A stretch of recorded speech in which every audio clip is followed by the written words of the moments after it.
जय श्री राम दोस्तों, कैसे हो आप सभी लोग। आशा करता हूं सभी स्वस्थ होंगे और मस्त होंगे। देखिए, अपन पढ़ रहे थे मेवाड़ का इतिहास, और मेवाड़ के इतिहास पे अपने पिछली क्लास में बापा रावल के बारे में बातें की थी। बापा रावल की क्लास से कंप्लीट हो गई है। अब बात करेंगे अपन बापा रावल के आगे के मेवाड़ के इतिहास के बारे में। अब देखिए, अपन जब भी मेवाड़ का इतिहास पढ़ते हैं तो बापा रावल से लेकर अल्लट के बीच का जो टाइम पीरियड है वो मेवाड़ के इतिहास के लिए एक अंधकार का युग है। क्यों? क्योंकि इस टाइम पीरियड में मेवाड़ के शासकों द्वारा कोई भी ज्यादा खास अचीवमेंट पॉलिटिकल या ना कोई कल्चरल अचीवमेंट नहीं प्राप्त की गई है। उनका केवल इतिहास में नाम मात्र है, इसलिए उनमें कुछ ज्यादा नहीं। एक तो अपन जैसे भरतभट्ट द्वितीय के बारे में थोड़ी बहुत चर्चा करने वाले हैं, और इससे पहले अपन खुमाण प्रथम के बारे में भी चर्चा करने वाले। दो ऐसे शासक जिनके बारे में थोड़ी तो अपन को छोटी मोटी जानकारी मिलती है। फिर मेवाड़ी इतिहास की महत्वपूर्ण जानकारियां कहां से स्टार्ट होती है? अल्लट से स्टार्ट होती है। अल्लट जिसे ख्यातों में आलू रावल भी कहा जाता है, तो अपन उनके बारे में चर्चा करने वाले हैं। तो पहले अपन दो छोटे मोटे शासकों की चर्चा कर लेते हैं और देखते हैं क्या है उनमें। तो सबसे पहले बात करेंगे अपन खुमाण प्रथम की। किसकी बात करते हैं? खुमाण प्रथम। इसका टाइम पीरियड कितना है? तो 753 से लेकर 773 ईस्वी का टाइम पीरियड है। लगभग इसने 20 साल शासन किया, लेकिन इसके 20 साल के टाइम पीरियड में इसकी कोई खास अचीवमेंट नहीं है। बस इतना सा है। पहली बात तो ये बापा रावल का पुत्र था।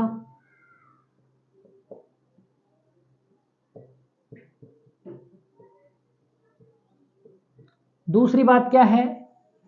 कर्नल टोड ये कहता है, कर्नल जेम्स टोड क्या कहता है कि खुमाण प्रथम के समय, किसके समय? खुमाण प्रथम के समय बगदाद के खलीफा, जो ये अरबी थे, तो बगदाद के खलीफा अल मामू का क्या हुआ? भारत पर आक्रमण हुआ। बस इतनी सी अपन को जानकारी ध्यान रखनी है। तो कर्नल जेम्स टोड क्या कहता है कि खुमाण प्रथम के समय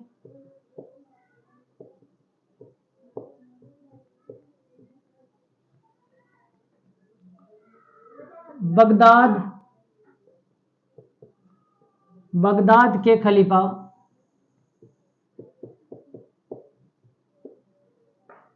अल मामू, किसका?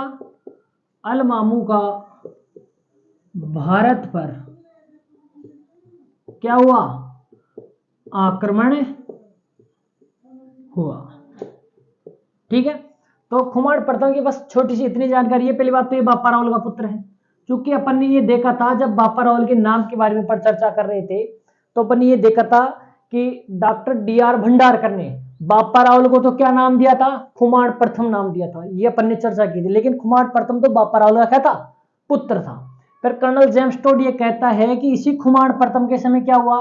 बगदाद के खलीफा अल मामू का भारत पर आक्रमण हुआ। चूंकि ये आक्रमण 711-12 ईस्वी से प्रारंभ हो गए थे। आपने देखा 712 ईस्वी के अंदर भारत के ऊपर किसने आक्रमण किया था? किस अरब आक्रमणकारी ने? तो अपन बात करते जब भी, तो मीर कासिम ने क्या किया था, या जिसे अपन मोहम्मद बिन कासिम कहते हैं, उसने क्या किया?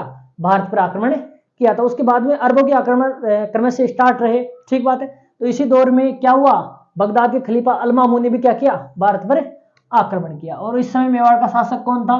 खुमाण प्रथम था। खुमाण प्रथम के बाद में जैसे मत्तटे हुए, भरतभट्ट प्रथम हुआ, है ना, भरतभट्ट द्वितीय हुआ, सॉरी भरतभट्ट प्रथम हुआ, खुमाण द्वितीय हुआ, खुमाण तृतीय हुआ, और खुमाण तृतीय का पुत्र कौन हुआ? भरतभट्ट द्वितीय।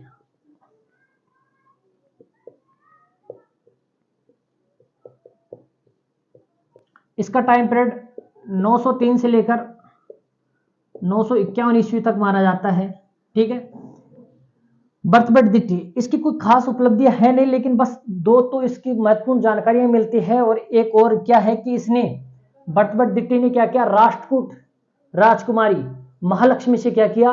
विवाह किया। और उसी महालक्ष्मी से किसका जन्म हुआ? अल्लट का जन्म हुआ। बस उतनी सी छोटी मोटी जानकारियां हैं। तो भरतभट्ट द्वितीय शासक बना 903 में। और ये किसका पुत्र था? तो यह है खुमाण तृतीय का पुत्र था। किसका पुत्र था? खुमाण तृतीय का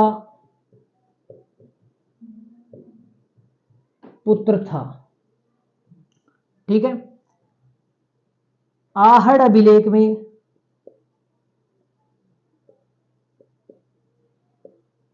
कौन से में? आहड़ अभिलेख में इसे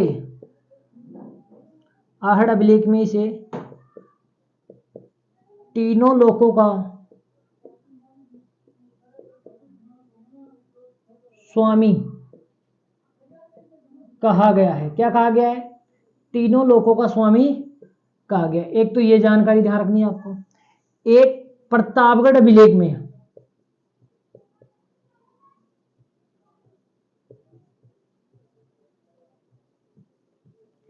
इसे एक उपाधि दी गई है जिसे क्या कहते हैं? महाराजाधिराज। प्रतापगढ़ अभिलेख में इसे महाराजा धीराज कहा गया है। क्या कहा गया है? प्रतापगढ़ अभिलेख में से क्या कहा गया है? महाराजाधिराज कहा गया है। ठीक बात है। फिर बात करते हैं इसी भरतभट्ट द्वितीय ने क्या किया? राष्ट्रकूट राजकुमारी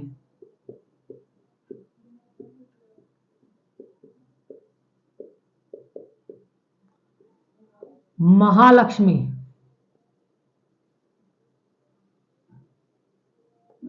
से विवाह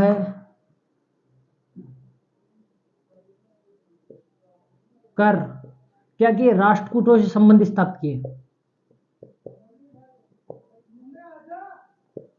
संबंध स्थापित किया। तो मोटी मोटी तीन महत्वपूर्ण बातें हैं। तो पहली बात तो ये खुमान द्वितीय तृतीय का पुत्र था। अगली बात यह है कि आहड़ अभिलेख में से क्या कहा गया है? तीनों लोकों का स्वामी कहा गया है। प्रतापगढ़ अभिलेख में से क्या कहा गया है? एक उपाधि दी गई है महाराजाधिराज। ठीक है। इसके साथ ही क्या कहा गया है कि राष्ट्रकूट राजकुमारी। क्या पता चलता है कि राष्ट्रकूट राजकुमारी महालक्ष्मी से किसने विवाह किया? आपके भरतभट्ट द्वितीय ने क्या किया? विवाह किया और उनसे क्या किए? संबंध स्थापित किए। बाद में अब देखो इसी राष्ट्रकूट राजकुमारी महालक्ष्मी से किसका जन्म हुआ? तो इसी से किसका जन्म हुआ? अल्लट का जन्म हुआ। किसका जन्म हुआ? अल्लट का जन्म हुआ। यही अल्लट क्या बना? आगे जाकर मेवाड़ का शासक बना। तो बापा रावल से लेकर, कहां से? बापा रावल से लेकर अल्लट तक मेवाड़ के इतिहास में बापा रावल से लेकर और अल्लट तक, या अल्लट को छोड़ो क्योंकि अल्लट यहां पर भरतभट्ट द्वितीय तक,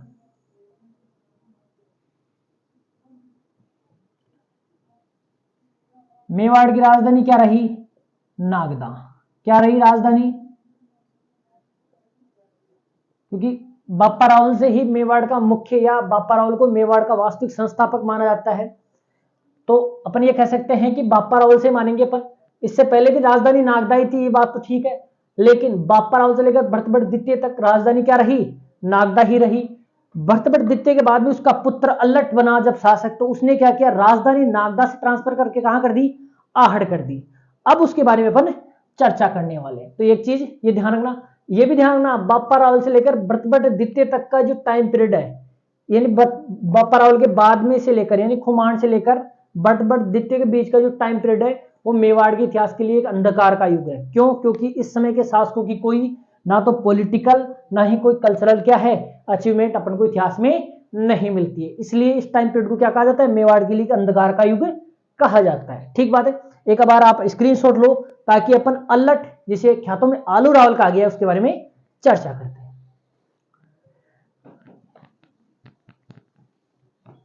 ये तो थे मेवाड़ के इतिहास के दो और छोटे शासक जिनके बारे में उनको हो सकता है कि यहां से क्वेश्चन पुटअप किया जा सकता है, लेकिन ज्यादा इतनी महत्वपूर्ण नहीं है, बस आपको छोटी मोटी जानकारी है इनकी, बस उतनी सी ध्यान रखनी है। महत्वपूर्ण शासक आता है अल्लट। बापा रावल के बाद में कौन शासक आता है महत्वपूर्ण? अल्लट। ठीक है। ज्यादातर जब इतिहास पढ़ाते हैं तो टीचर डायरेक्ट क्या करते हैं?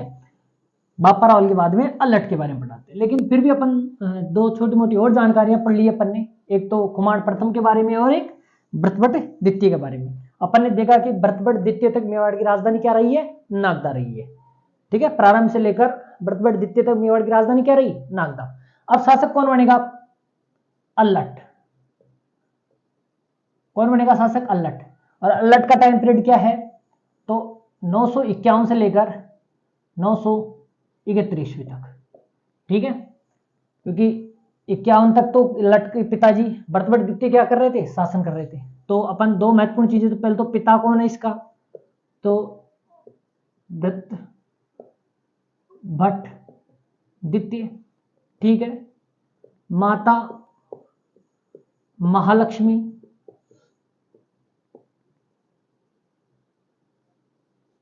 कौन थी ये, राष्ट्रकूट राजकुमारी।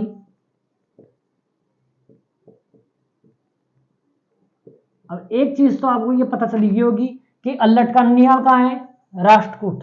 अल्लट के ननिहाल वाले कौन थे, राष्ट्रकूट शासक थे, ठीक बात है। अब बात करते हैं अल्लट ने, सबसे पहले अल्लट ने क्या किया, अपनी राजधानी बदली। अल्लट ने क्या किया, सबसे पहले अपनी राजधानी बदली। और अल्लट को ख्यातों में क्या कहा गया है, तो अल्लट को ख्यातों में आलू रावल कहा जाता है। क्या कहा जाए, क्या कहा गया है, आलू रावल कहा गया है। क्या कहा गया है, आलू रावल कहा गया है, ठीक बात है। एक बात ये थी। फिर बात आती है आहड़ अभिलेख में। किस अभिलेख में, आहड़ अभिलेख, सॉरी आहड़ नहीं, सारणेश्वर अभिलेख। आहड़ अभिलेख भी आएगा, सारणेश्वर मंदिर प्रशस्ति। कौन सी प्रशस्ति, सारणेश्वर मंदिर प्रशस्ति, जो कब की है, 953 ईस्वी की है। कब की है, क्योंकि आहड़ अभिलेख तो 977 ईस्वी का है, ठीक बात है। तो सारणेश्वर मंदिर प्रशस्ति में क्या कहा गया है, अल्लट को एक संपन्न और प्रसिद्ध शासक के साथ साथ ये कहा गया है कि अल्लट के समय आहड़ मेवाड़ का एक प्रसिद्ध व्यापारिक केंद्र और एक महत्वपूर्ण नगर था।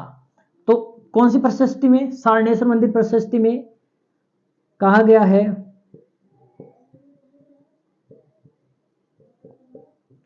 कि अल्लट एक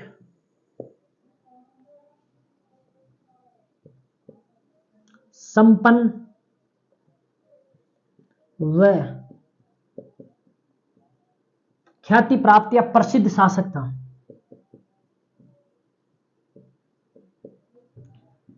इसके समय क्या हुआ, आहड़, इसके समय क्या हुआ, आहड़ एक प्रसिद्ध नगर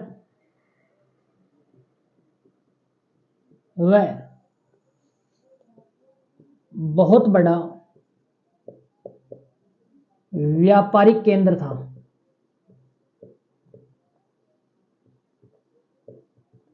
यह जानकारी कहां से मिलती है अपन को, सारणेश्वर प्रशस्ति से मिलती है, ठीक है। तो आपसे सीधा एक क्वेश्चन किया जा सकता है, अच्छा क्वेश्चन है, अच्छे लेवल का क्वेश्चन बन सकता है कि किस प्रशस्ति में आहड़ को एक प्रसिद्ध नगर और व्यापारिक केंद्र बताया गया है।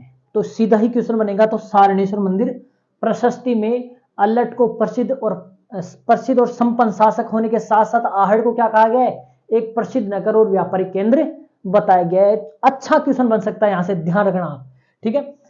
इसी कारण हो सकता है, इसी कारण अल्लट ने क्या किया हो, अल्लट ने नागदा से, कहां से, नागदा से अपनी, नागदा से राजधानी बदलकर, नागदा से राजधानी बदलकर आहड़ को अपनी राजधानी बनाया।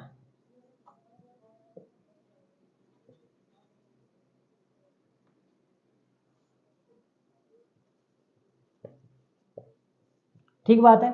तो अल्लट ने अपनी राजधानी क्या बना दी, नागदा जो पहले राजधानी हुआ करती थी उसको तो क्या कर दिया, राजधानी से हटा दिया और नई राजधानी क्या बनाई, आहड़ को बना दिया। क्या बना दिया, नई राजधानी आहड़ को बना दिया। तो इतनी सी बात ध्यान रखना।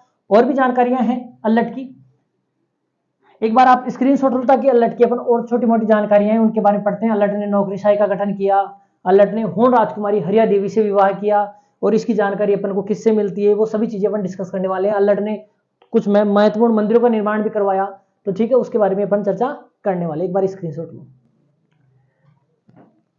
तो ये बातें अवश्य ध्यान रखिए अल्लट के बारे में कि पिता कौन थे, माता कौन थी, अल्लट को ख्यातों में क्या कहा जाता है, सारनेश्वर मंदिर प्रशस्ति में अल्लट के संबंध में और आहड़ के संबंध में क्या जानकारी मिलती है, आहड़ को किस प्रशस्ति में एक संपन्न नगर और व्यापारिक केंद्र बताया गया है, अल्लट ने किस शासक ने नागदा को नागदा से राजधानी बदलकर आहड़ कर दी गई, तो अल्लट ने की। ठीक बात है। अब देखिए अल्लट के बारे में और क्या जानकारी मिलती है, तो अल्लट ने मेवाड़ में सबसे पहले क्या किया, नौकरीशाही का गठन किया। बहुत बार पूछा गया क्वेश्चन नहीं,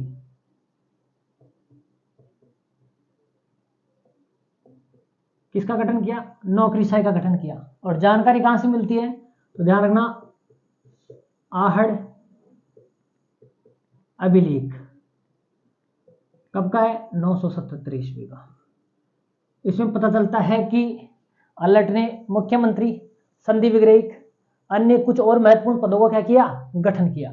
ठीक है, तो इस प्रकार अल्लट ने क्या किया, मेवाड़ में पहली बाजी नौकरीशाही का गठन किया। ठीक है, अगली महत्वपूर्ण बात क्या है अल्लट की, अल्लट ने होड़ राजकुमारी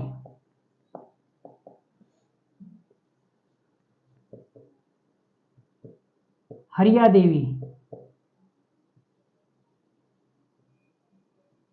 से विवाह किया। और इस विवाह की जानकारी किससे मिलती है, तो शक्ति कुमार के अभिलेख से।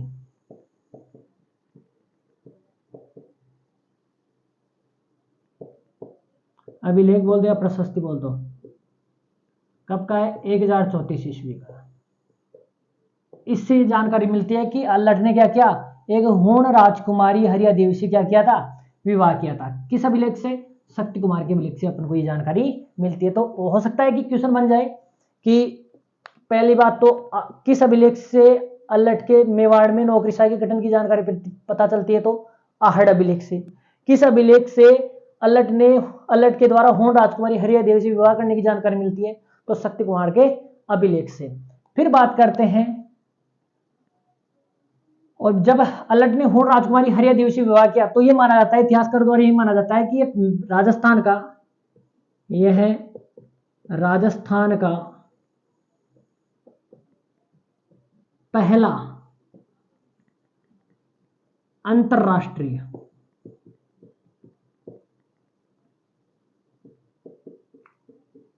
विवाह है।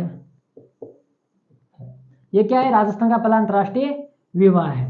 ठीक है, प्रथम अंतरराष्ट्रीय विवाह किसने किया, अल्लट ने किया राजस्थान में। ठीक है, इससे पहले अपन अब जब भी अपन चर्चा करते हैं इतिहास की, भारत के इतिहास की, तो अपन को पता है चंद्रगुप्त मौर्य, जिसने क्या किया था, सेल्यूकस निकेटर की पुत्री हेलेना से विवाह किया था। वो पहला अंतरराष्ट्रीय विवाह माना जाता है भारत के इतिहास में। ठीक बात है। और राजस्थान के इतिहास में पहला अंतरराष्ट्रीय विवाह किसको माना जाता है, तो होण राजकुमारी हरिया देवी से किया गया विवाह, जो किसने किया, अल्लट ने किया। अब देखिए और क्या जानकारी मिलती है,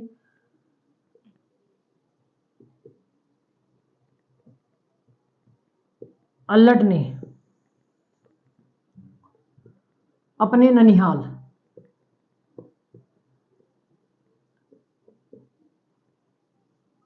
कौन, राष्ट्रकूट, अपने ननिहाल राष्ट्रकूटों की सहायता से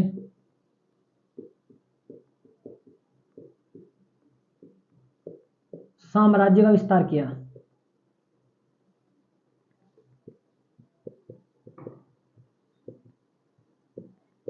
क्या किया, अपने साम्राज्य का विस्तार किया।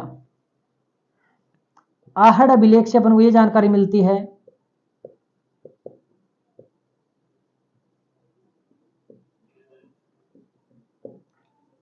कि अल्लट ने अपनी भयानक गदा से देवपाल को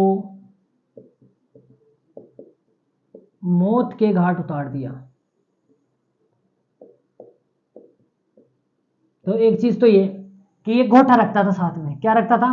घोटा, यानी कहने का मतलब अलट, बजरंग बली वाला अलट रखता था भाई, किसका? बजरंग बली, उसी से ठोकता था। और इस आहड़ अभिलेख से तो पता चलता है कि अलट ने अपने एक गदा के प्रहार से क्या किया? देवपाल को मौत के घाट उतार दिया। लेकिन देवपाल को लेकर इतिहासकारों में अलग अलग मतभेद है कि कोई तो कहता है देवपाल गुजर प्रतिहार शासक था, कोई कहता है ये मालवा का परमार शासक था। ठीक है, इसको लेकर विवाद है, लेकिन ये तो है कि आहड़ अभिलेख से पता चलता है कि अलट ने अपनी गदा या घोटे से क्या किया? देवपाल को मौत के घाट उतार दिया। ठीक बात है, तो इसका मतलब इसने साम्राज्य का विस्तार अवश्य किया था। ठीक बात है। अलट ने मंदिरों का निर्माण भी करवाया। अलट ने क्या किया? दो महत्वपूर्ण मंदिरों का निर्माण करवाया। एक मंदिर तो कौन सा? तो वराह है, या जिसको अपन आदि वराह कहते हैं।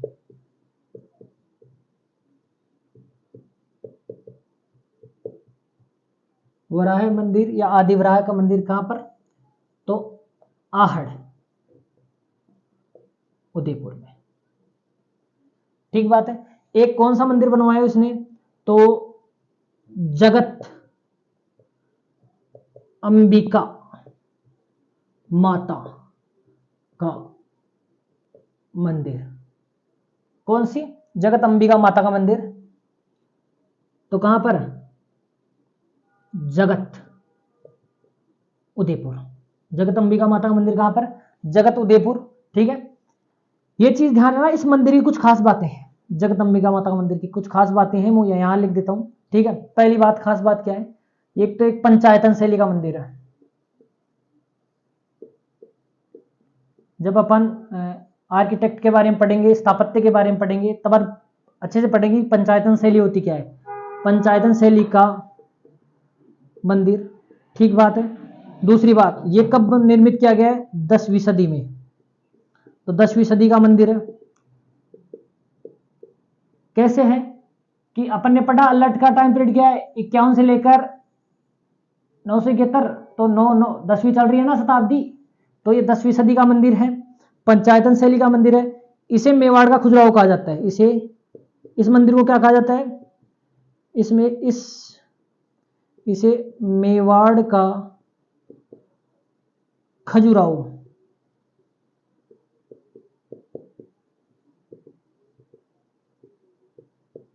किस मंदिर को? जगत अंबिका मंदिर को क्या कहा जाता है? मेवाड़ का खजुराहो कहा जाता है। ठीक बात है। ये एक शक्तिपीठ है। खजुराहो किस लिए कहा जाता है? क्योंकि यहां पर काम वासना से संबंधित या काम शास्त्र से संबंधित क्या बनी हुई है? मूर्तियां उकेरी गई है। कुछ मूर्तियां मिलती है काम शास्त्र से जुड़ी हुई, तो इसी कारण इसे मेवाड़ का खजुराहो कहा जाता है। और ये खजुराहो की जो पंचायतन शैली है उसी में बना हुआ निर्मित मंदिर है, और 10वीं सदी में बनाया था, और ये अल्लट के समय बनाए। इसलिए अल्लट के समय में दो महत्वपूर्ण मंदिरों का निर्माण कराएगा। एक तो वराह मंदिर, जिसे आदिवराह मंदिर कहा जाता है, जो आहड़ उदयपुर में। एक जगत अंबिका मंदिर, इसके बारे में खूब क्वेश्चन आया हुआ है। जगत अंबिका मंदिर किससे लिखा है, कब बनाया गया है, कहां पर है, और इसे मेवाड़ का खजुराहो क्यों कहा जाता है? कि यहाँ पर काम वासना या काम शास्त्र से संबंधित क्या बनी हुई है? मूर्तियां उकेरी गई है मंदिर की दीवारों पर। ठीक बात है। तो ये तो थी अल्लट के समय के संबंध। ध्यान रखना, इसी जगत अंबिका मंदिर के पास में एक विशाल नृत्य गणेश की प्रतिमा भी है।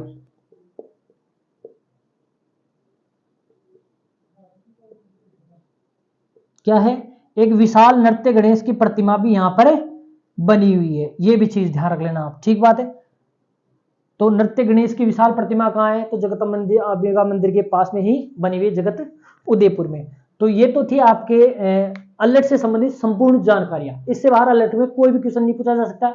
जो भी क्वेश्चन का अच्छा से अच्छा लेवल होगा वो इन्हीं में से होगा।